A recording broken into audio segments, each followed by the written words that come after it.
శివదుర్గ జ్యోతిష్యాలయం ఆర్థిక ఉద్యోగ కుటుంబ మరేతర సమస్యలకైనా పరిష్కారం చూపబడను. పరిష్కారం కోసం ఈ నంబర్ని సంప్రదించండి. తప్పుడు పోస్టింగ్ పెడతా ఉన్నారు. రాజకీయాల్లో నేను ముందున్నాను, సినిమా ఫీల్డ్లో నేను ముందున్నాను. వీళ్ళందరూ ఎవరు లేరు. మా పాఠం చెప్పడానికి వీళ్ళకి హక్కు లేదు. రాజకీయాలు నేర్చుకోండి, మా దగ్గర నేర్చుకోవాలా. ఇంకో విషయం చెప్తానండి. ఆ రోజుల్లో మా తాతగారు కర్ణ మున్సిపల్ ట్రైనింగ్ అయ్యేది ఐఏఎస్ ఆఫీసర్లకండి. ప్రతి ఐఏఎస్ ఆఫీసరు మా తండ్రి గారు మా తాతగారి దగ్గర ట్రైనింగ్ వచ్చిన సందర్భం ఉన్నాయండి. ఒక సీనియర్ ఐఏఎస్ ఆఫీసర్ చెప్పాడు, మీ తాతగారి పేరు ఈ ట్రైనింగ్ లిస్ట్లో ఫస్ట్ పేరు ఉందండి, మీకు ఎంతో మీకు గౌరవం అని చెప్పానండి. అటువంటి చరిత్ర గల కుటుంబమా. ఏదో వారి వల్ల నేను ఎమ్మెల్యే అయిపోయాను, వారి దయతో మంత్రి అయిపోయి రాస్తా ఉన్నారు. తప్పు నాన్న తప్పు. మీకు తెలియక రాస్తున్నారు తప్పు. ఆపండి పోస్టింగ్లు. ఎప్పటికి కూడా చెప్పుకుంటాను, నా రక్తం ఎర్రగా ఉన్నంత కాలం మా రాజకీయ పిచ్చ పెట్టింది మా పత్తిపాటి ప్రధానికి చెప్పుకుంటాను. ఎవరి పిచ్చ కాదు, వారి పిచ్చతోటి ఉద్యమాలు చేసాం. ఎప్పుడు ఏ ఉద్యమం చేసినా కూడా బీసీలు దళితులే ముందు ఉంటారండి. సైకిల్ ర్యాలీ చేశానండి. 6,000 మంది సైకిల్ ర్యాలీలో 4,000 మంది బీసీలు దళితులండి, గిరిజనులు, ఇతర కులాలు.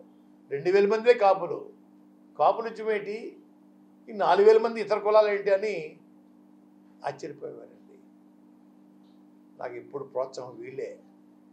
అయ్యా దయించి గౌరవ పెద్దలని కోరుకుంటున్నాను, తప్పుడు పోస్టింగ్ పెట్టకండి. మాకు మనోభావాలు ఉంటాయి. మీరు చెప్పిన ప్రకారం నేను రాజకీయం చేయాలా? ఎందుకు చేయాలా? చేయమని అడగడానికి మీకేం హక్కు ఉంది అడుగుతూ ఉన్నాను. దయించి ఆపండి.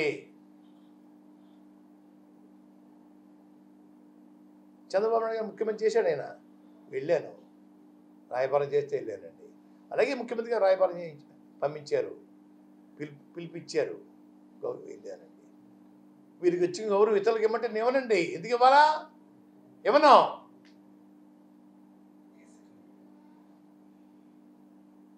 దయించి ఇటువంటి ప్రోత్సహించొద్దని ఆ పెద్దలకు నేను మీ ద్వారా కోరుకుంటా ఉన్నాను. చంద్రబాబు హయాంలో ఉద్యమం చేశారు, తర్వాత వైసీపీ హయాంలో ఎందుకు కాపుల కోసం ఉద్యమం చేయలేదు పవన్ కళ్యాణ్ మా ప్రశ్నించారు. అయ్యా వారు 5 సంవత్సరాలు ఎక్కడున్నారో ముందు చెప్పమని చెప్పండి సార్. నన్ను ప్రశ్నించే ముందు చంద్రబాబు నాయుడు గారి పాలనలో 5 years ఎక్కడున్నారు, ఏ మడుగులో దాక్కున్నారు? ఒకటి అండి. 2, నేను చేత కాదు, నేను ముసలోని అయిపోయాను, అది ఇంకోటి అయిపోయాను, వారు ఎందుకు చేయకూడదండి? చేసే హక్కు లేదా? ఎవరు వద్దని లేదే. వారు రోడ్డు మీద రావచ్చే. వారు రాకుండగా నన్ను ఎందుకు చేయలేదు నువ్వు ఆయన చెప్పడానికి? ఆయన ఎవరు? ఆయన సంబంధం ఏంటి? ఎప్పుడైనా ఈ ఉద్యమం గురించి ఎప్పుడైనా ఒక సానుభూతి ఉత్తరం రాశాడా? సానుభూతిగా ఎప్పుడైనా వచ్చారా? కుటుంబాన్ని, మా కార్యకర్తల్ని, జాతిని అంతా అవమానించినప్పుడు, లాఠీలతో కొట్టినప్పుడు, బూటకాలతో అనిచేసినప్పుడు ఎప్పుడైనా మీరు బయటకు వచ్చారా? ఆ మడుగులో దాక్కుని వేళ మాట్లాడటం బాగోలేదండి. 5 సంవత్సరాలు ఎక్కడున్నారో చెప్పండి. అప్పుడు చెప్తాను నేను. లోకాన్ని తెలీదా 5 సంవత్సరాలు ఎక్కడున్నాడో ఏంటండి? నేను చెప్పాలా?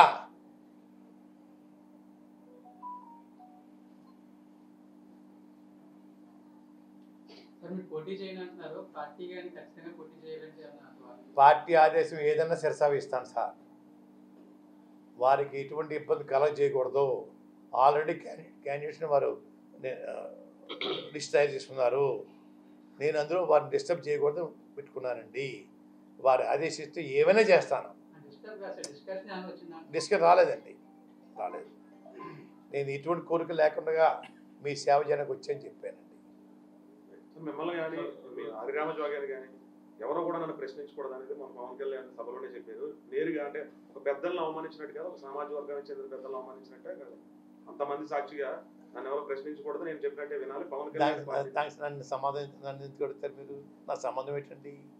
ఆయనకి నాకు సంబంధం ఏంటి చెప్పండి. అసలు సినిమా ఫీల్డ్ పుట్టింది నేనని చెప్పాను, ముందు రాజకీయాల్లో నేను పుట్టానని చెప్పానండి.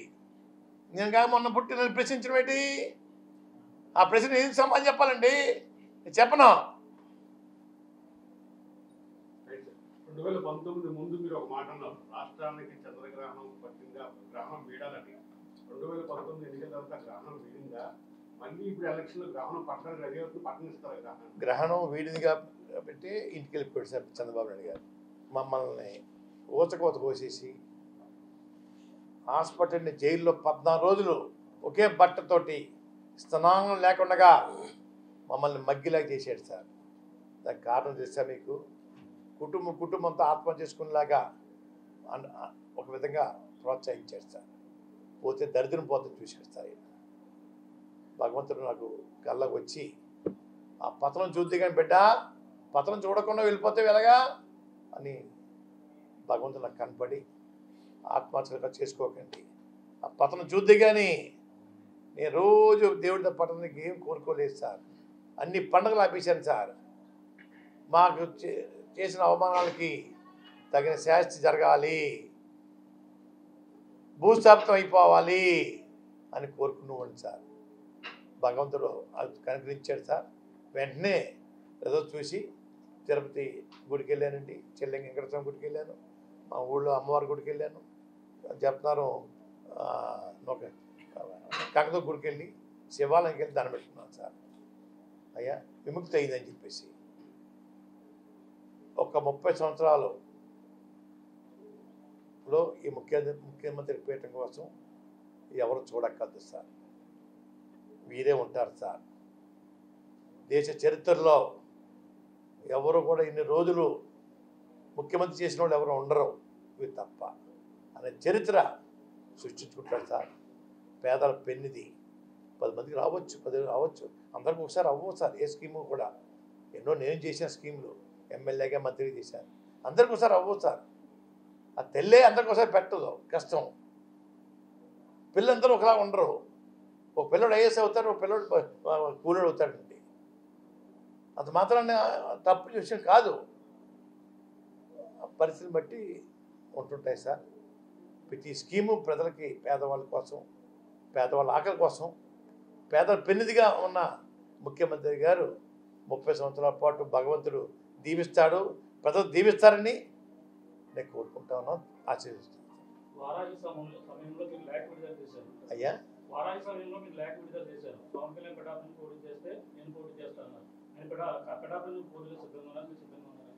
నేను పార్టీలో చేరిపోయాను సార్. అప్పుడు ఇండిపెండెంట్గా ఉన్నాను సార్, పార్టీలో చేరాను సార్.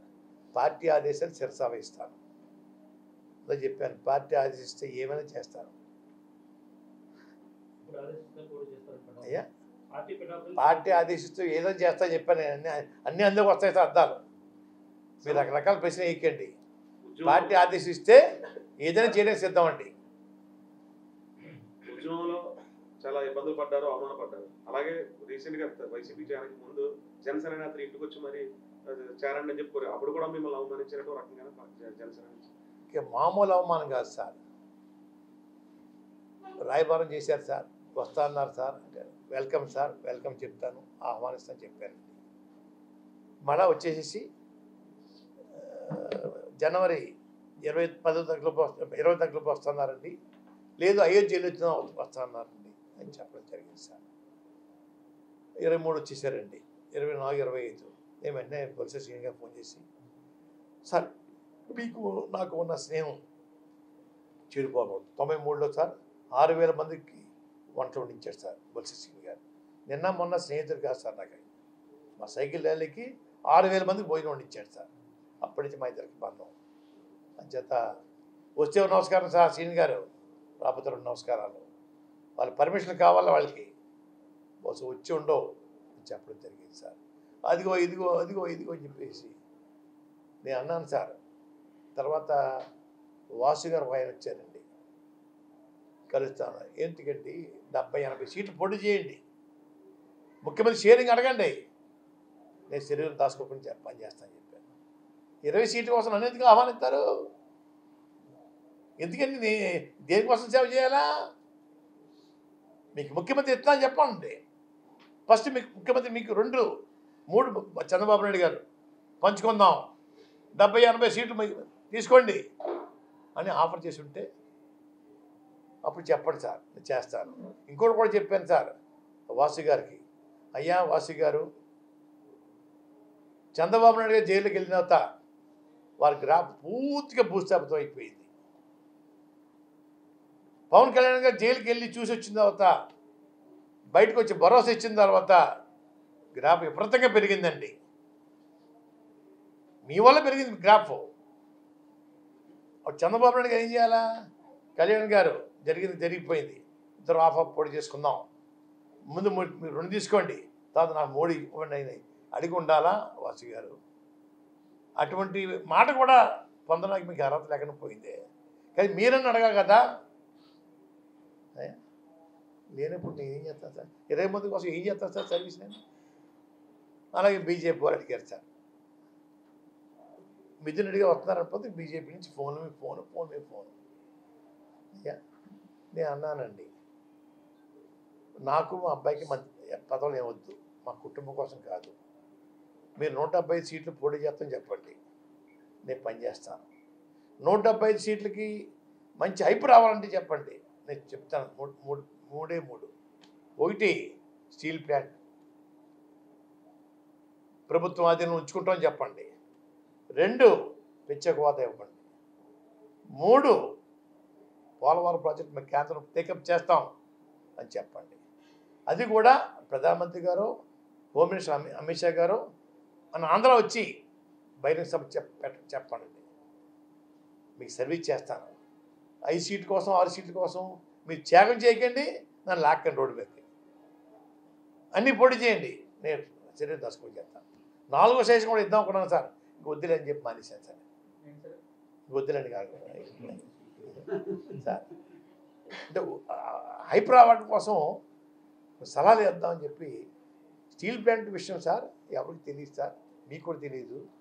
76 మంది ఎమ్మెల్యే రాజీనామా చేశారు సార్ రోజుల్లో. అందులో మా తండ్రి గారు ఇండిపెండెంట్ ఎమ్మెల్యే, వారు రాజీనామా చేశారు సార్. ఎంతోమంది ప్రాణ త్యాగం చేశారు, ఎంతోమంది రైతులు భూములు దానం చేశారు సార్. 500-1000 ఇచ్చారు సార్ ఎకరానికి. పేద రైతులండి, దేనికోసం ఇచ్చారు సార్? మా పిల్లలకు ఉద్యోగాలు వస్తాయని చెప్పి ఆశపడి ఇచ్చారు సార్. ఆ రోజుల్లో అమృతరావు గారు ఆమరదీక్ష చేస్తే సార్ డైలీ రిలే ఫాస్టింగ్లు ఉండేయండి. మా తండ్రిగా కాకినాడ కలెక్టర్ ఆఫీస్ దగ్గర ఒకరోజు దీక్షలో కూర్చోబెట్టారు సార్ ఆ స్టీల్ ప్లాంట్ కోసం. అటువంటిది ప్రైవేట్ పరం చేస్తుంటే బాధ కలిగి ప్రధానమంత్రిగా కూడా ఉత్తరం రాశాను. తప్పండి అయ్యా, ఆలోచించండి అయ్యా, న్యాయం కాదండి అయ్యా రాశాను సార్. అవి చేయమన్నా సార్. 3 ప్రజల కోసం చేయమన్నా సార్, మా కోసం, మా కుటుంబం కోసం 3 చేస్తామని చెప్పేసి ఆన్ పేపర్ ప్రధానమంత్రి గారు, అమిత్ షా గారు ఆంధ్ర వచ్చి మీటింగ్లో అనౌన్స్ చేస్తే తప్పనిసరిగా మీకు సర్వీస్ చేస్తారు. అది 170 పోటీ చేస్తేనండి. అప్పుడు జగన్మోహన్ రెడ్డి గారు క్షమించండి అయ్యా, మీ పిలుపు నేను తిరస్కరిస్తున్నాను చెప్పుకుంది సార్. చెప్పుకుందని ఒప్పిందనండి. రాష్ట్ర ప్రయోజనం కోసం వారు నిన్నటి వరకు కూడా నాకు సలహాలు ఇచ్చారు, ఇప్పుడు అందరూ వైసీపీలోకి వెళ్ళిపోయారు, ఇప్పుడు అక్కడ సలహాలు ఇవ్వగలరని చెప్పి పవన్ కళ్యాణ్ అంటారు. నేనేమి ఇంక సలహా ఇవ్వలేదు సార్. ఇంక ఇప్పుడు అసలు సినిమా యాక్టర్తో ఈ రోజుకి నా ముఖం చూడలేదు సార్. ఆయన సినిమా అన్నట్లు నా ముఖం వారు చూడలేదు, ఆయన ముఖం నేను చూడలేదు సార్. ఇంతవరకు ఎప్పుడు మాట్లాడుకోలేదు సార్. అయ్యా నేను సలహాలు ఇవ్వలేదు సార్. ముఖ్యమంత్రిగా అన్ని సలహా ఇస్తాను సార్, నా తోచిన సలహా ఇస్తాను సార్. ప్రజల సంక్షేమం కోసం, అభివృద్ధి కోసం ఏమైనా ఇస్తాను సార్, చెప్తాను సార్. చెప్పి మంచి పరిపాలన అందించడం కోసం, అయ్యా రామరాజ్యం స్థాపించడం కోసం 30 సంవత్సరాలు వాళ్ళ సీట్లో ఉండేలాగా, 30 సంవత్సరాల పాటు ఈ ముఖ్యమంత్రి సీటు కోసం ఎవరు చూడకుండా ఉండేలాగా సలహాలు ఇవ్వాలనే ఆలోచనతో ఉన్నాను సార్. ఆలోచనలు ఉన్నాయి సార్, ఇస్తాను సార్. కాపు రిజర్వేషన్ అంశం ఏమన్నా ప్రస్తావించే అవకాశం నేను ఏమీ కోరిక లేకుండా వెళ్ళని చెప్పాను సార్ తమకి. నేను ఏమీ కోరికలు లేకుండా వెళ్ళని చెప్పాను సార్, ఏమీ కోరికలు లేకుండా వెళ్ళని చెప్పాను, అంతే. మీరు ఆ కోరుకోండి. తర్వాత ఇప్పుడు మేనిఫెస్టోలో సార్. కానీ లేకపోతే ఏమైనా సవాల్ ఇచ్చే అవకాశం ఉంది. చాలా సలహా ఇస్తాను సార్, చాలా ఇస్తాను. ఎన్ని ప్రపంచం చెప్పలేదు కదా, టూ ఇయర్లీ మీరు అడిగేస్తున్నారు. బీజేపీ పొత్తు తర్వాత 24 సీట్లలో మరో 3 సీట్లు బీజేపీకి పవన్ కళ్యాణ్ ఇచ్చాడు. తర్వాత ప్రెస్ మీట్ పెట్టినప్పుడు ఆయన చాలా బాధపడ్డాడు. ఉన్న 3 సీట్లు కూడా నేనే ఇవ్వాల్సి వచ్చింది, అంటే ఉమ్మడి పొత్తులో భాగంగా ఎంత సాహసం చేసి వెళ్తే నేను పార్టీ కోసం నేను సాహసం చేస్తే చాలా ఆయన బాధపడ్డాడు. అంటే ఆయన తప్పు చేసినట్టు ఒప్పుకున్నట్టు పవన్ కళ్యాణ్. మొత్తం చేసామని చెప్పండి ఇంకా బాగుంటుంది, మొత్తం చేసామని చెప్పడం బాబు ఇంకా బాగుంటుంది సార్. ఒకటి చెప్తున్నాను సార్, సినిమా వాళ్ళని ఎన్టీ రామారావు నమ్మారు సార్ ప్రజలు. ఎన్టీ రామారావు నమ్మారండి, దేవుడు అనుకున్నారు సార్, కృష్ణుడు అనుకున్నారు సార్, రాముడు అనుకున్నారు సార్. వారు నమ్మారు. ఇంకెవరిని రాష్ట్రంలో నమ్మలేదండి, నమ్మరు.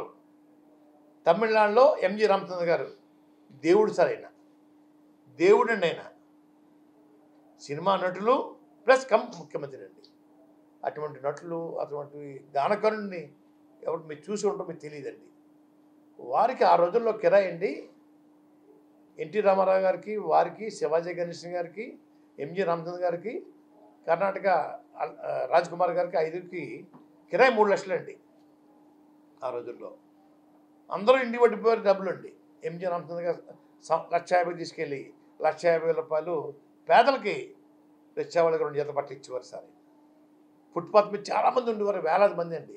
వాళ్ళందరికీ రగ్గు, 2 పంచులు, 2 చొక్కాలు, దుప్పటి ఇచ్చేవారు సార్ ఈ డబ్బుతోటి. వారు రోజు అసెంబ్లీకి వెళ్ళేవారు సార్, రోజుకు వీధంటే వెళ్ళేవారు సార్. ఆయన వెనకాల ఇంత తట్టతోటి నిమ్మకాయలు ఉండేవి సార్. అయ్యా ఒక 5 నిమిషాలు వెళ్ళిపోయి జర్నీ 1-2 గంటలు పట్టిందండి వారికి. పేదవాళ్ళంతా రోడ్డు మీద వచ్చేసి పిల్లల్ని చూపించేవారటండి. వారు 2 నిమ్మకాయలు చూసి దిష్టి తీసేసి అయ్యా పేరు పెట్టమంటే పేరు పెట్టేవారటండి. అటువంటి దాని సార్. ఆయన చనిపోయే ముందండి రాజీవ్ గాంధీ గారు పెద్ద T20 ఎయిర్బస్ ఉంది కదా సార్, పెద్దది, దాని ఐసీయూ కింద తయారు చేసేసి బోయింగ్ 320 అండి. అయ్యా అమెరికా డాక్టర్ని కాబట్టి అయ్యా వారిని అమెరికా పంపించారు సార్. ఇక్కడ ఈయన చనిపోవడం తెలుసండి, మద్రాసు బూడిదైపోద్దని చెప్పేసి వారు ఆ విమానానికి సార్ వేలాది టన్నులు పూలు ఏరేసి మద్రాసు సిటీలో 2 అవర్స్ తిప్పారు సార్. కడసారి చూసుకోండి మీ దానకరుణ్ణి, మీ నాయకుడిని అని చెప్పి మద్రాసు తిప్పారు సార్. అటువంటి అరుదైన గౌరవం బహుశా ఎవరికి ఉంటుందని అనుకోవట్లేదు సార్. ఒక్కరు కూడా ఇళ్లలో లేరట సార్ ఆ రోజుల్లో ఇంట్లో. అయ్యా రాష్ట్ర రాజకీయాల్లో మీ వంతు సేవ వైసీపీకి ఈ రకంగా ఉంటుంది. ఉద్యోగంలో ఉన్న వాళ్ళంతా కూడా ఇప్పుడు మీతో నడవబోతున్నారు వైసీపీ. ఇంచుమించుగా అందరూ నడుస్తారు సార్, అందరూ నడుస్తారు సార్. ముఖ్యమంత్రి గారు ఏం ఆదేశిస్తే ఆ రకంగా నేను వారికి సేవలు అందించడానికి సిద్ధమని చెప్పానండి.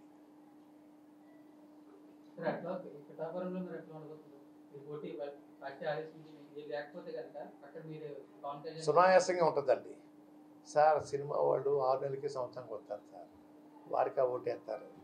ఏంటి సార్ గతంలో కృష్ణరాజు చేశాను సార్, నేను 6 నెలల కోసం వచ్చేవారు సార్. వచ్చి దిగటం ట్రైన్ అండి, మరుసటి మధ్యాహ్నం ఫ్లైట్ బుక్ చేసుకోవడం, వెళ్ళిపోతాను. నిత్యం ప్రజలతో ఉన్న వాళ్ళకే రాజకీయాల్లో దిక్కులేదే. 6 నెలల సంవత్సరం వచ్చేసి రాజకీయం చేయటం తమాషా సార్. ప్రజలంతా ఎర్రోళ్ళ సార్. అయ్యా పార్టీకి వెళ్తాం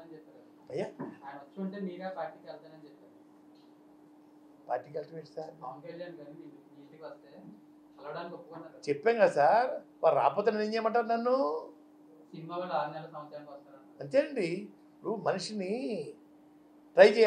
ట్రైనింగ్ ఇవ్వాలి సార్. ట్రైనింగ్ ఇవ్వడం కోసం నేను అనుకున్నాను సార్. ఏ ఆశ లేకుండా మీ పార్టీలోకి వస్తాను, మీ పార్టీ బలపెట్టడానికి ప్రయత్నం చేస్తాను. ఇంకోటి కూడా చెప్పాను సార్, 2018లో కవర్ చేశాను సార్. మీ ఆఫీస్ మాకు అప్పచెప్పండి, మీరు హైదరాబాద్లోని విజయవాడ ఉండటం కాదు, ఎన్టీ రామారావు గారు లాగా రథం తెక్కండి, గ్రామాల్లో టూర్ అంతా నేను ప్లాన్ చేస్తాను. 10 మంది మేము ఉంటాం, ఒక జిల్లాకి 2 చెప్పున తెచ్చుకుంటాం. జిల్లాలో ఎవరెవరితో మాట్లాడాలో చూసుకుంటాను. అవసరమైతే నేను వెళ్ళి వారిని అడుగుతాను. మీరు రూట్ తయారు చేస్తాను. హైదరాబాద్లో ఉండి కుదరదు, విజయవాడలో కుదరదు, తిరగండి అని చెప్పాను సార్. అయ్యా పార్టీ ఆఫీస్ ఆఫ్ చెప్పడానికి అది కూడా చెప్పాను సార్. మీ కాఫీ కదా, మీ మంచిని కూడా నాకు వద్దు, మీ ఎవరు తాగం, మా ఖర్చులతో మేము ఉంటాం, వారానికి 5 రోజులు సర్వీస్ చేస్తాం. 2018 పెట్టాను సార్. చలనం లేదు సార్. మళ్ళీ మొన్న చూశాను సార్. అయ్యా మనుషులు మోల్డ్ చేయొచ్చు సార్, చేద్దాం అనుకున్నాను సార్. నేను నాకట్లేదు సార్. అయ్యా నేను రాలేదంట, నేను చూస్తాను సార్. వాళ్ళు రావాలి, వచ్చి అడిగితే నేను సర్వీస్ చేస్తాను. ఆయన సినిమాలు చెప్పాను, మీరు సినిమాలు హీరో, రాజకీయాలు నేను హీరో.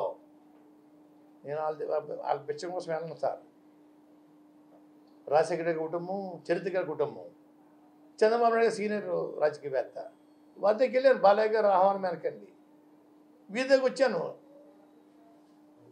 అంతే తప్ప వారి దగ్గరికి నేను వెళ్ళండి. వారు వచ్చి అడిగితే నేను చేస్తాను, వెళ్తాను. చిరంజీవి ప్రజారాజ్య పార్టీ పెట్టారు, కాంగ్రెస్ లో విలీనం అయిపోయింది. ఇప్పుడు జనసేన పార్టీ ఏ విధంగా ఉండబోతున్నారు? క్లోజ్ అయిపోతుంది సార్. ఏమన్నా క్లోజ్. మరిన్ని వీడియోస్ కోసం ఛానల్ ని సబ్స్క్రైబ్ చేయండి. లేటెస్ట్ అప్డేట్స్ కోసం వాట్సాప్ ఛానల్ ని ఫాలో చేయండి. అండ్ లింక్ డిస్క్రిప్షన్ లో ఉంది.